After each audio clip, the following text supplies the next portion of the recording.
देखिए डेफिनेशन क्या है, ऑक्सीकरण की अलग लिखी जाएगी, ऐसी रासायनिक अभिक्रिया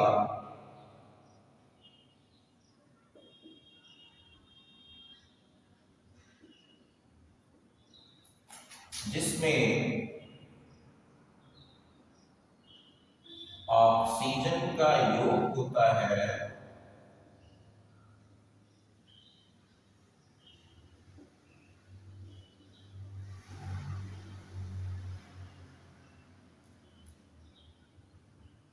ऑक्सीजन का योग होता है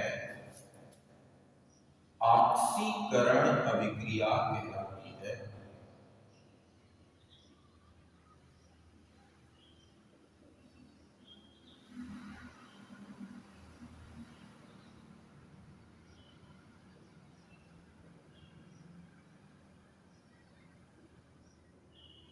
और इसी के विपरीत ऐसी रासायनिक अभिक्रिया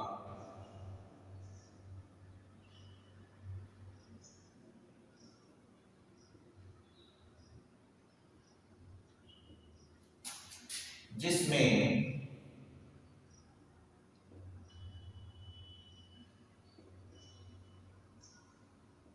ऑक्सीजन का अलगाव होता है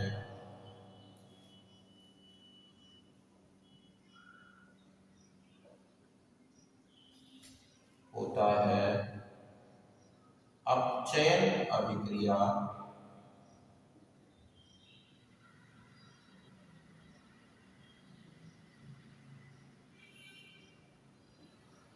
कहलाती है। यानी जहां ऑक्सीजन जुड़ रहा होगा वहां ऑक्सीकरण, और जहां ऑक्सीजन निकल रहा होगा वहां अपचयन होगा। और ऐसी रासायनिक अभिक्रियाएं जिनमें ऑक्सीकरण और अपचयन एक साथ होता है उन्हें हम क्या कहते हैं, रिडॉक्स अभिक्रिया। अब देखिए ये जो ऑक्सीकरण हो रहा है वो किसकी वजह से हो रहा है, अगर हम ये देखें तो वो हो रहा है कॉपर सल्फेट की वजह से। अगर कॉपर सल्फेट अपना ऑक्सीजन न देता तो यहाँ ऑक्सीकरण हो पाना संभव नहीं था। यानी ये जो पदार्थ है CuSO4 ये अपना ऑक्सीजन इसको देता है जिसकी वजह से ये ऑक्सीकरण प्रक्रिया कर रहा है। यानी ऑक्सीकरण करने में सहायक पदार्थ कौन है, CuSO4। तो ये जो CuSO4 है ये एक्चुअल में क्या होगा, ऑक्सीकारक कहलाएगा। यानी ये हमारा जो पदार्थ है CuSO4 ये क्या कहलाएगा, ये कहलाएगा ऑक्सीकारक। ये क्या है, ऑक्सीकारक है, ऑक्सीडाइजिंग एजेंट है। क्यों, क्योंकि इसी का ऑक्सीजन यूज कर रहा है Fe और इसी की वजह से FeSO4 में ऑक्सीकृत हो जा रहा है। यानी ऑक्सीकरण की प्रक्रिया किसके कारण हो रही है, CuSO4 के कारण हो रही है। इसलिए CuSO4 क्या कहलाएगा, ऑक्सीकारक या ऑक्सीडाइजिंग एजेंट कहलाता है। इसके विपरीत अगर हम देखें CuSO4 का Cu में अपचयन क्यों हो पा रहा है, क्योंकि इसका ऑक्सीजन कौन लेने के लिए तैयार है, Fe लेने के लिए तैयार है। यानी Fe के कारण ही CuSO4 का Cu में अपचयन हो रहा है। यानी ये क्या है, Fe हमारा है अपचायक। क्या है, अपचायक या रिड्यूसिंग एजेंट। ये ऑक्सीडाइजिंग एजेंट है। यानी हम कह सकते हैं कि जिसका अपचयन हो रहा होता है वो क्या होता है, ऑक्सीडाइजिंग एजेंट होता है, यानी ऑक्सीकारक होता है। और जिसका ऑक्सीकरण हो रहा होता है वह क्या होता है, अपचायक या रिड्यूसिंग एजेंट होता है। तो ऐसे भी समझ सकते हैं कि ऐसी रासायनिक अभिक्रियाएं जिनमें ऑक्सीकरण और अपचयन एक साथ हो रहा है, यानी रिडॉक्स अभिक्रियाएं, उसमें जिस पदार्थ का ऑक्सीकरण होता है वह अपचायक होता है और जिस पदार्थ का अपचयन होता है वह ऑक्सीकारक होता है। तो यहाँ आप देखिए यह पदार्थ क्या कर रहा है, यह पदार्थ ऑक्सीकरण कर रहा है। किसकी वजह से, इसके SO4 का जो ऑक्सीजन है, इस CuSO4 के ऑक्सीजन की वजह से कर रहा है, इसलिए ये CuSO4 क्या कहलाएगा, ऑक्सीकारक कहलाएगा।